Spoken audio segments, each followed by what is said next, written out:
Gracias, Jesús. Gracias. Aleluya. Bueno, gloria al nombre del Señor.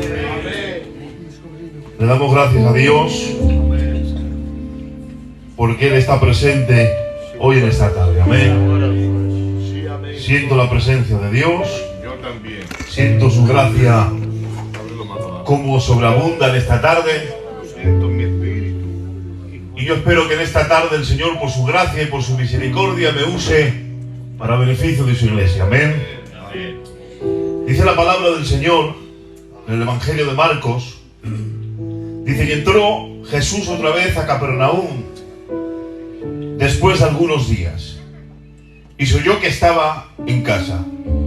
Dice, inmediatamente se juntaron muchos, de manera que no cabían ni en la puerta, y les predicaba la palabra. Entonces vinieron a él unos trayendo un paralítico que era cargado por 4. Y como no podían acercarse a él a causa de la multitud, descubrieron el techo de donde estaba. Y haciendo la abertura, bajaron el lecho en el que yacía el paralítico. A ver Jesús la fe de ellos, dijo el paralítico: Hijo, tus pecados te son perdonados. Estaban allí sentados algunos de los escribas, los cuales cavilaban en sus corazones. Cavilar, como ustedes saben, es reflexionar, pensar demasiado sobre algo. Dice, cavilaban en sus corazones y decían: ¿por qué habla este así? Blasfemias dice. ¿Quién puede perdonar pecados sino solo Dios? Y dice la palabra: y conociendo luego Jesús en su espíritu que cavilaban de esta manera dentro de sí mismos. ¿Cuántos dicen amén a su palabra? Amén. Me hacía mucho bien hace unos meses atrás, paraba reflexionando en este texto. Ayer le comentaba un poquito al pastor y hablaba sobre el tema de predicar, que a veces un mensaje no se trata de lo profundo o lo sencillo que sea, sino de que a veces hay temas que para nosotros son más cotidianos y los entendemos mejor. Hay a veces que si son temas que uno escucha más, lo entiende mejor y por lo tanto el que predica lo predica mejor y la iglesia lo entiende mejor. Por ejemplo, si yo hablase en esta tarde, no sé, de escatología, la mayoría de ustedes ya han escuchado muchos mensajes y más o menos todos nos hacemos una idea de que hay un rapto, de que hay una gran tribulación. Son temas profundos, pero como lo hemos escuchado muchas veces, se nos hace más sencillo explicarlo. Pero en esta tarde tengo un mensaje que en mi opinión, no es que diga que sea muy profundo, pero que creo que es necesario hoy en día y yo por lo menos lo escucho muy poco desde aquí. Por eso espero que el Señor me ayude a ir argumentando paso por paso para poder traer la reflexión, el mensaje, el argumento, lo que Dios quiere enseñarnos en esta tarde y cómo no que podamos ponerlo en obra en nuestras vidas y nuestras casas, nuestras vidas sean bendecidas. Amén. Dicho esto, la parte de la escritura donde paramos, que a mí me es fascinante en su totalidad, nos paramos en esa frase: conociendo luego Jesús en su espíritu qué pensaban dentro de sí mismos. Porque miren, podemos argumentar igual que lo hizo Felipe al etíope.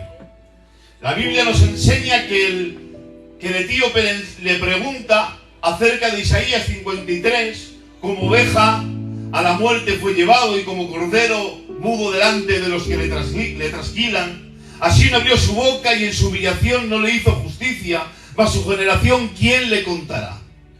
Porque fue quitada de la vida de la tierra.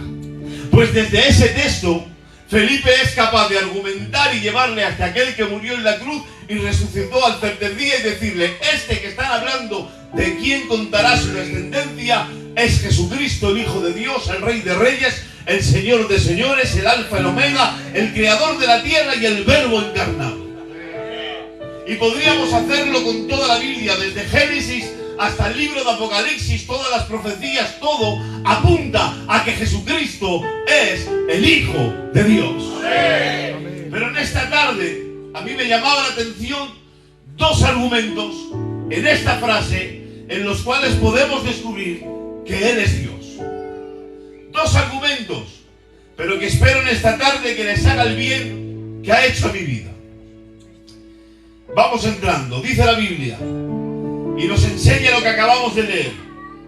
La Biblia nos cuenta que dice: y se juntaron muchos, no cabían aún ni en la puerta, no podían entrar en la casa a causa del gentío, de tal manera que estos cuatro tuvieron que hacer un boquete en el techo para meter a su amigo paralítico.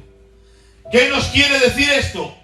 Es muy sencillo, que había mucha gente, muchos. Pero a mí no me sorprende, y el argumento no es que Jesús sea Dios porque sea capaz de escuchar el pensamiento de alguien, sino porque dice que escuchaba el pensamiento de todos. Ese es otro tema, ¿eh? Según la ciencia, han hecho unos testes, te han hecho una prueba hace mucho tiempo. A 100 personas pusieron unos cascos y en el lado derecho ponían la voz de un hombre que hablaba sobre un tema, y en el lado izquierdo ponían la voz de otra persona que hablaba sobre otro tema. Pues de los 100 que hicieron esa prueba, ninguno fue capaz de identificar ni en qué idioma hablaban, ni qué frases decían, ni qué décima hablaban, ni de una sola palabra. Solo pudieron identificar si era hombre o si era mujer. Esto nos llega a la conclusión de que el ser humano, la persona, los hombres, las mujeres, nosotros no podemos entender y escuchar a dos personas a la vez. Es imposible. En la Biblia vemos dones que Dios da a los hombres y son asombrosos. Vemos como Dios le da un sueño a un rey y el rey pide la interpretación, y Dios coge a un joven llamado José, le revela la interpretación y el sueño se cumple. Vemos algo más asombroso aún. Otro rey tiene otro sueño, pero este no quiere contar el sueño, pero quiere que le digan el sueño y le digan la interpretación. Pero Dios coge a Daniel y le revela el sueño que ha tenido el rey y también le revela la interpretación. Ese es el Dios que tengo. Pero sin embargo en Jesús encontramos algo más. No solamente podía escuchar la voz de alguien, sino que podía entender y comprender los pensamientos de todos al mismo tiempo y al mismo momento. Eso no lo puede hacer el ser humano. Eso solo lo podía hacer Jesucristo, porque es Dios. Pero me sorprendía, porque esto es algo que tenemos que tener arraigado. Jesús era todo hombre, pero era todo Dios. Él conservaba sus atributos. Hay quien piensa y cree que Él se quitó de ellos, pero la esencia de ser Dios son sus atributos. Claro. Los atributos no son como esta camisa que me la quito o me la pongo y sigo siendo yo. Los atributos son la esencia de lo que Él es. Y si Él deja de ser omnisciente, omnipresente y todopoderoso, deja de ser Dios. Pero entonces, ¿qué hizo Jesús? Yo tengo un ejemplo muy sencillo, pero ilustrativo. Miren, yo en esta tarde alguna vez creo que se le he predicado. Yo puedo mirarle si tengo el don de ver, pero si ahora cierro los ojos ya no puedo ver. Pero he perdido la capacidad de ver. No, voluntariamente he decidido yo apagar, cerrar mis ojos. Eso hizo Jesús. Había atributos que Él decidió cerrarlos, apagarlos, para cumplir con la obra con la que Él tenía. Pero a mí lo que me llamaba la atención era lo siguiente. Y yo le decía a Jesús: Dios mío, ¿por qué no apagas esos oídos de poder escuchar la gente que te está criticando? Si podrías hacerlo, apaga. ¿Por qué tienes que escuchar a todos los pensamientos, todo lo que caminan? Y el Señor me diría: mira, podría haber conservado o dejar despiertos los atributos que me harían indestructible, que me harían capaz de no sentir cansancio, de no tener hambre, claro, de que los latigazos no me dolieran, de que la muerte no me alcanzara. Pero aún así eso los apago para que el dolor me duela y la muerte me alcance y pague por vuestros pecados. Pero dejad de oíros nunca. Os oí en el pasado, os oigo ahora, yo soy Él por siempre. Jamás os dejo de mi mano. Siempre Dios estará atento a nosotros. Cuando lo bendigan, aleluya. Él no apagó lo que le beneficiaba. Se negó a usar aquello que sería para su propio beneficio. jamás nos dejaría de su mano. Miren, podía tener el poder de no sufrir su cuerpo y no lo conserva. Pero sin embargo conserva el poder de poder perdonar pecados. Solo Dios, hablaron bien los escribas, solo Dios podía perdonar pecados. Pero Él lo conserva porque Él vino a perdonar nuestros pecados. Él no se echa atrás para el dolor. Y Él siempre estará con nosotros. Cuando lo creen, digan aleluya. ¡Aleluya! Y miren, voy ya al segundo punto. Lo que me sorprendía también, y veía que era Dios, es su reacción. Ahora imagínense en el supuesto caso que yo podría escuchar todo lo que ustedes piensan, que usted podría escuchar todo lo que la gente piensa de usted, no solamente cuando está en la iglesia, aunque quizás haya algunos que ahora estén pensando cómo predica, pero luego en la calle cómo es, o en el mercado cómo es, o cuando sale a la puerta cómo es, o las hermanas, pido disculpas, hay algunos de ropa cuando ven una boda cómo ponemos pingando una otra, o cuando vemos a alguien pasar, o cuando ves a alguien que tiene un buen género o va a comprar un buen coche. ¿Qué pensamos? Les digo algo, miren, hay un ejemplo teórico que dice, y lo pueden googlear, que el ser humano jamás podría resistir, tener la fuerza de Superman. ¿Por qué? Porque el cuerpo no podría resistir semejante fuerza, nuestros tejidos, nuestros huesos se romperían. A veces pensamos que nosotros podemos tener algo, pero no tenemos capacidad para resistirlo. Pero sin embargo Jesús no solamente tenía la capacidad de poder escuchar todo lo que la gente pensaba, sino que también tenía la autoridad, el poder y la envergadura como Dios de poder resistir que haya gente que le esté criticando y sin embargo de Él solamente salga amor. Porque ese es Dios. A nosotros cuando escuchamos que alguien nos critica o nos dice algo, de nosotros nos salen cosas buenas, pero sin embargo cuando Él se enfada, miren lo que dice el libro de Isaías. En el capítulo 1 Dios se enfada con Israel y les dice: crié hijos y los engrandecí, y ellos se rebelaron contra mí. El buey conoce a su dueño y el asno el pesebre de su señor, pero Israel no entiende, no tiene conocimiento. Os habéis rebelado contra mí una vez y otra vez detrás de mí, de tal manera que Dios enfadado le dice: basta ya de vuestros holocaustos, hastiado estoy. En otra versión dice: asco me da, y en la nuestra sería: ¡fuá! Tantos holocaustos. No os aguanto, dice, no os soporto. Y yo mientras lo leía, porque lo leía el otro día con ojos nuevos, como el que lee la Biblia la primera vez, decía: se ha enfadado Dios. Pero sigue hablando Dios y dice: mirad, ya vale, hacer justicia, restituir el agravio, ayudar a la viuda, ayudar al pobre. Dice: si vuestros pecados fuesen como la grana, vendrán a ser blancos como la nieve. Aún en su enfado hay gracia, hay misericordia. Por eso Dios no solamente tiene el poder de escucharnos, sino que también sigue siendo el mismo aún escuchándonos. Tiene el poder para saber quién soy, quién era y quién seré, y aún así me sigue amando. Ese es el Dios que tengo.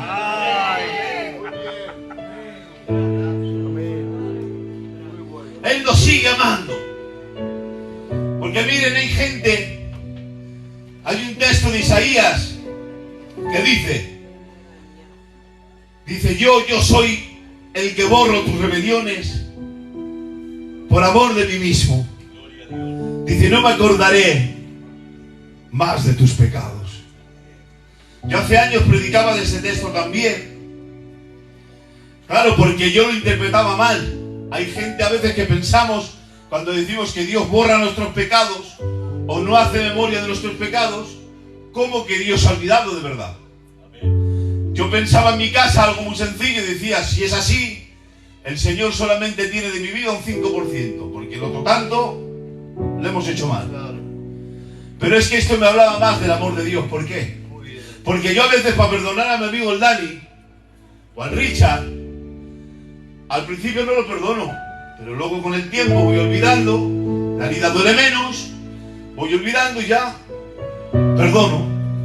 Pero Jesús tiene la capacidad de tratarnos de la misma forma, aun teniendo presente en su memoria siempre nuestros pecados. Pero aún así actúa como que jamás hubieran ocurrido. De tal forma que nos llama santos, inocentes, justos, benditos. Pero Señor, si la hemos mangado una y otra vez y 1000 veces, pero es que Él tiene la capacidad de apartar esos pecados y mirarle solamente con ojos benditos. ¿Qué quiero decirle con esto? Hablando algo práctico. Hoy en día tenemos que saber que hay cosas que Dios solamente puede saber. Hay cosas, Él lo sabe todo, como decía ahora, porque Él puede resistir saberlo todo. Hay cosas que nosotros no podemos saber, o no es el tiempo de saber. Si se fijan en la Biblia, la revelación de Dios es progresiva. ¿Nunca se han preguntado por qué se tardan unos 1500 años en escribir la Biblia, cuando Dios lo podría haber hecho en una hora? Es porque la revelación de Dios hacia la humanidad, Él se ha ido mostrando progresivamente, poco a poco, adaptándose a nuestro entendimiento y nuestro conocimiento. Pero miren, el mundo no actúa así. Hoy en día el enemigo nos intenta atacar por medio de lo que yo llamo un bombardeo masivo de información.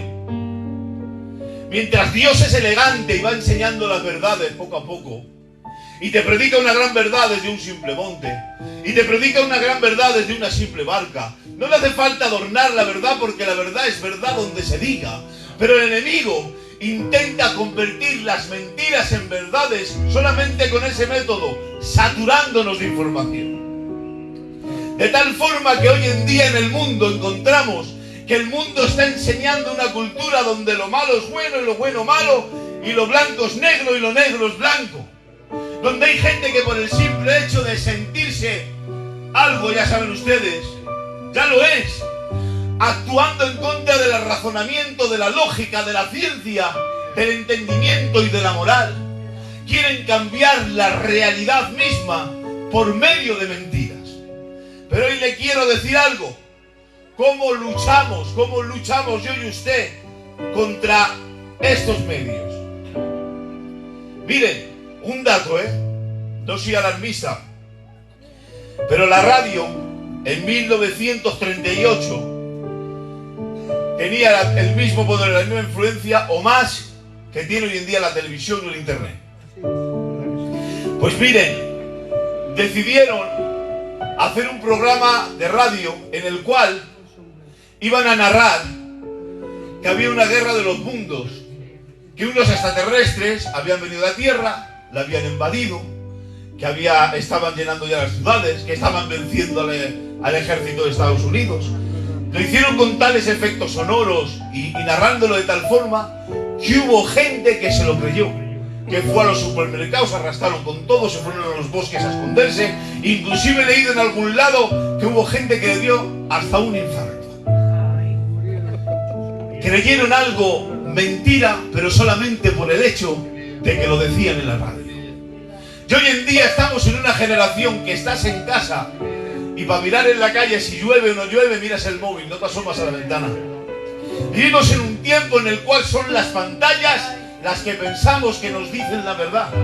Pero ha llegado el tiempo, el momento, que si queremos que en nuestra casa, yo no quiero que en mi casa, en mis hijos, el mundo los influencie y les cambie la moral y la realidad y la existencia de Dios. No quiero. Quiero que mis hijos, mi casa, sea gobernada por la verdad del Evangelio y por lo que Dios quiere. Pero ¿cómo hacemos eso? ¿Cómo lo hago? Dice Jesús. ¿Qué hago, Ezequiel? ¿Me quito del mundo? ¿Desconecto de todo? No, pero conéctate a Dios. Muy bien. Dice el Señor Jesús. No ruego que los quites del mundo. Dice, sino que los guardes del mal. Dice, no son del mundo como tampoco yo soy del mundo. Pero miren esto, santifícalos en tu verdad, tu palabra es verdad. ¿Saben qué es santificar?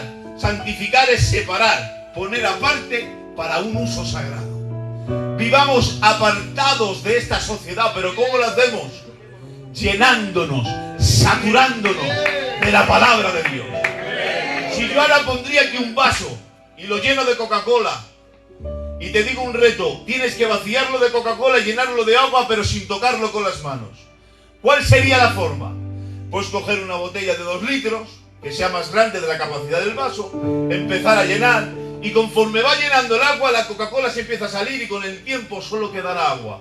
Pues es la misma forma. Si quieren que de nuestra mente salga toda la suciedad del mundo, llénense de la palabra de Dios, llénense de la palabra de Dios, coman palabra de Dios, desayunen palabra de Dios, cenen palabra de Dios, de tal forma que estemos tan saturados de la palabra de Dios que sobreabunde en nuestra vida la palabra de Dios.